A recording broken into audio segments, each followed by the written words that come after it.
PHE জলের pipe ফেটে বিপত্তি। দুর্ভোগের শিকার আসানসোলে ৩৯ নম্বর ওয়ার্ডের বাসিন্দারা। পথ অবরোধ করেন উত্তেজিত বাসিন্দারা। বিক্ষোভের মুখে পরিস্থিতি দ্রুত স্বাভাবিকের আশ্বাস স্থানীয় কাউন্সিলরের।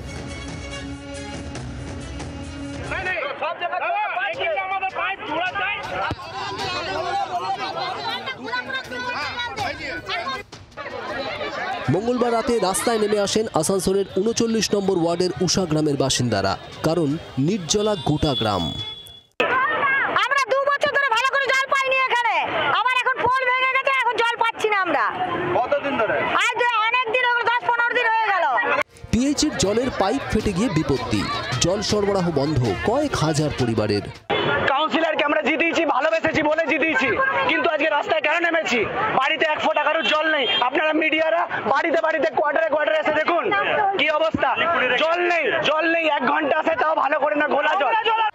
ঘটনাস্থলে গিয়ে বিক্ষোভের মুখে পড়েন স্থানীয় কাউন্সিলর। লাইন ছিল, পিএইচি পাইপ ফেটে গেছে, যার জন্য সমস্যা। আজও পিএইচির সাথে আমি বসে কথা বলেছি, সব করেছি। এমনকি আজকে সকালে আমি এই পাড়ারই ছেলে দৌলতকে নিয়ে কর্পোরেশনে গেছিলাম, যাতে কর্পোরেশনের পাইপটা এখানে ঢোকে। প্রায় ঘন্টাখানেক ধরে অবরোধ চলে।